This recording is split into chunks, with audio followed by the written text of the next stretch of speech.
Welcome to CC Writes. My name is CC Lepki. Today I'm sharing part 5 of my NaNoWriMo novel, Guns and Glitter. Before I begin, please don't forget to like and subscribe and hit the bell notification button so you'll know when the next part of the story comes out.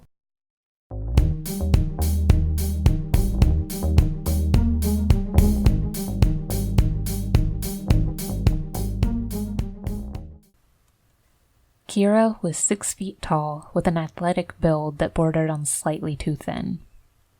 Her rich, russet skin gleamed under baby oil and body glitter. Close-cropped, curly hair showed off an attractive head shape. With high cheekbones and full lips, the woman was the gold standard of fierce beauty. Standing next to her, Grace looked like a child. Nillson wanted me to give you the grand tour of our lovely place of work. She waved an arm elegantly to indicate the dark, decrepit lounge and bar area. Almond-shaped black eyes landed on Grace's face and crinkled in the corners as she smiled. I have to say, when I saw you outside the building the other day, I never would have dreamed you'd end up as one of the VIXENS. VIXENS? Female foxes. It's what I like to call the girls who strip at this club. Grace smiled. That makes sense. So the first thing you'll want to know is that the clients aren't allowed to touch you. If someone touches you without your permission, just let one of the bouncers know right away. She smiled viciously. We take that crap really seriously. The people who come in are pervy enough without getting handsy with us on top of everything. That's actually kind of surprising, Grace admitted. I wouldn't have thought anyone would care. The VIXENS care, and they can't run this place without us, so they have to take care of us. Kira grinned. The women here aren't the weak, damaged goods everyone likes to think we are. Her smile faltered. Well, not all of us, anyway. You're not the only college grad that's passed through those doors. Really? Not even the 20th. Kira put a hand on her shoulder. Everyone here has their reasons, but we show each other respect. That's rule number 1. Kira jumped up on the bar and reached around to grab several bottles of alcohol and a glass. She poured in a dubious mixture of Kahlua, vodka, and heavy cream. Rule number 2 is no sex with clients. This isn't a brothel, no matter how much they want to pay you. Nillson is a grade A creep, but even he knows better than to let his girls cross that line. Grace made a face. Not a problem. Never gonna happen. Kira's mouth quirked into a half smile. Never say never, sugar. We made that rule for a reason. She took a long sip of her cocktail. Now, your shift is going to happen in 2 parts. You've got the dancing and you've got the floor. Dancing is usually not a huge part of the night. Cherry had a long show because she had several routines, but Nillson says he'll start you off with a 5-minute dance. This isn't a full nude place, so you can keep on your panties. The bra will need to come off, though. Does it have to? Grace covered her chest nervously. Not in a 5-minute dance, but if you do a longer routine, then you'll have to get comfortable with it. Kira swung her long legs like a child as she sipped her drink. The rest of your shift is all about getting the clients to buy your time. We do lap dances and shows in the private rooms. Private shows will get you more money. The den takes a cut of all of it, but you get to keep the lion's share and any tips they pay on top of that. There's a video camera in each of the private rooms, so you don't need to worry about murderers or rapists. How much do you usually make a night? Kira shrugged. On a bad night, maybe 200. My top night, I made about 900. Some girls make more, some make less. It all depends on you, sugar. She hopped down from the bar and placed her empty glass upside down on the counter. With a heart-melting smile, Kira wrapped an arm around Grace's shoulder and led her through the building. Time to meet the other girls. Have you decided on your stage name yet? They call me Karma. What would you recommend? Grace hadn't even thought of a stage name, but it was probably safer than using her real one. She played with the end of her braid and chewed uneasily on her lip as she tried to come up with something, anything that might work. Her mind was blank. "You could be Kit, kind of like a Kit Fox." Grace laughed. "You really like your fox puns, don't you?" "Gotta have fun somehow, sugar." "How about Kit Demerara, then?" Kira pulled away, and her face scrunched up as she thought about it. "What does Demerara mean? Is that some sort of Spanish thing?" "It's a type of sugar." Grace's smile broadened. "In honor of my esteemed tour guide." "Why, thank you, my dear. I'm sure the girls will love it. Let me introduce you." The other strippers, the VIXENS, turned out to be a lovely group of women. 3 of them were single moms. 2 were college students who were trying to make ends meet. Several kept to themselves and eyed Grace like she was unwanted competition. They spent the next hour coaching Grace in how to apply her makeup so the stage lights wouldn't wash out her face.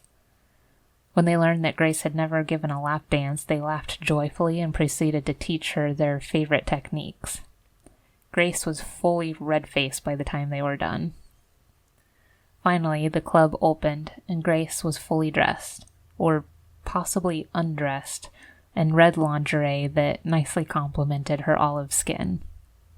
Music blared in the lounge area as the first dancer took the stage. The other girls chatted, waiting for the lounge to fill up more before it was time to go out and start peddling lap dances and alone time in the private rooms. "You're our 5th girl on stage for the night, so it'll be a while." Kira draped one of her long arms around Grace's shoulder.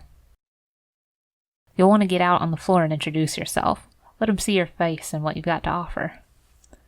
"Yeah, I can do this." "Of course you can, sugar." Kira winked. "You're so tiny they're gonna eat you up." "Please don't say things like that. You're gonna make me barf." Kira laughed and shoved Grace through the door out into the lounge. It was like the first day at school, where she felt like all eyes were on her, even though they clearly weren't. The other girls had placed her in 6-inch heels that she was perfectly comfortable walking in under normal circumstances, but at that moment she felt off balance and wobbly. Grace took a deep breath and closed her eyes. It wasn't about taking off her clothes in front of strangers. It was building a business where the product was other people looking at her. To build a business, she needed a regular clientele. That meant building trust. It took people skills and knowing what they wanted before they had a chance to ask. It also meant letting the product speak for itself. Grace didn't consider herself an alluring person. She didn't know how to move like the other women in the club and make eyes at a man. Flirting was off the table completely unless someone was interested in the world's most awkward conversation. The one thing that Grace was really good at was being nice and listening to people in whom she had no interest. The other women could flirt and walk like sex goddesses. Grace could make anyone feel like the most interesting person in the world. That would be her unique value proposition. She could succeed on a lot less. The men in the club ranged from stone-cold fox to schlumpy nobody. Grace surveyed the room for a minute, gauging how the men sat in their chairs, how attentive they were to the stripper on stage, and how they made eye contact with the other women who strode through the room and approached new targets to sell their wares. She wanted men who were shy, the ones who weren't too interested in the dancing, but weren't bold enough to get the attention of the other women. Towards the middle of the room, a few seats away from the center stage, was a man who sat with his hands between his knees. He watched the women pass him with a certain amount of sad longing, but quickly looked away when any of them faced him. His shoulders were folded in toward his sternum in a posture of uncertainty. Grace could see why the other women didn't approach him. His clothes were boring. His hair was a mess, a little too long for his face. At first glance, he looked like someone who didn't have much to offer, but he wore an Apple Watch with gold trim around the face. The phone he placed on the table next to him was one she recognized from a YouTube unboxing video, a limited edition $6,000 smartphone. If he wasn't a tech executive, then she was the Pope. The other girls waved hello and blew her kisses as Grace meandered slowly through the room. A couple of times she intentionally passed in front of the shy, awkward man. Once she stopped to have a light-hearted conversation with someone else within the shy man's line of sight. When she knew his eyes were on her, she walked over to his table. "Do you mind if I sit here for a moment? My legs are so tired." She showed off one gleaming leg, tipped in a golden shoe with the maximum amount of glitter. "I'm not used to these heels yet." Yeah, please." He pointed to the chair next to his. "Are you new here? I don't think I've seen you before." Grace smiled. "It's my first day. Do you come here often?" He blushed. The color traveled down past his collar. "Not like a crazy amount or anything." "I wouldn't even know what a crazy amount is, really. You could be in here every day and I wouldn't mind." She carefully massaged out her leg.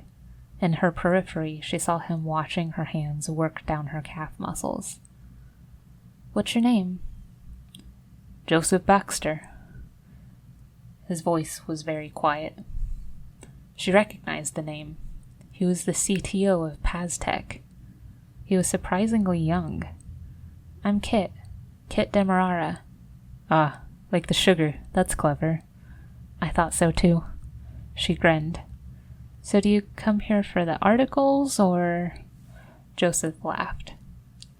"Definitely the articles." He grinned to himself for a moment, then shook his head. "I'm actually pretty awkward. I started coming here because I thought it would be nice to be somewhere that the people had incentive to talk to me, but mostly I still get ignored." Grace's heart broke for him. He was a young genius who just needed a friend. She leaned on her elbow and smiled at him. "I won't ignore you. I like you. You're the first person tonight who's wanted a real conversation with me. I really appreciate that." Joseph's smile bloomed beautifully across his thin face. He wasn't a bad-looking guy, really. His biggest problem was a lack of confidence. Grace sighed. She felt like she was taking advantage of a child. "Well, I need to get back to work. Can't make money sitting down." She grimaced. "I'll stop by to say hello again later." "You can't stay here?" She shook her head. "I've got a lot of bills to pay. My dad is in the hospital right now. It's why I took this job. The manager said most of my money comes from lap dances and tips, so I really have to get going." Grace reached over and touched his hand. "It was really nice talking with you, Joseph. Really." She stood up and walked away toward a large group of rowdy men a few seats away. "Wait!" Grace turned. Joseph was half out of his chair, eyes wide. "What's wrong?" "You can make more money from private rooms, right?" She nodded. "Then let me get one for us. We can sit and talk." "Are you sure?" Joseph smiled. "Definitely." "All right. I would really love that." Grace's smile was genuine and relieved. "I'll go get a room prepared. Would you like champagne too?" "Sure." He rubbed his neck, embarrassed. Grace went to the bar and grabbed an ice bucket with chilled Dom Perignon and a couple of crystal glasses. She signed out one of the private rooms, then trotted back to Joseph with her wares. "We're good to go." "Lead the way." Thanks for tuning in to this episode of Guns and Glitter. I hope you like the story so far. If this is your first time watching and you like what you heard, then make sure to go back and check out the story from the beginning. I'll post the link in the description. This is a continuing story, and I plan to share the entire thing with you on a weekly basis until the end. Don't forget to like, subscribe, and hit the bell notification button so you'll know when the next episode comes out. Till next time, see you later.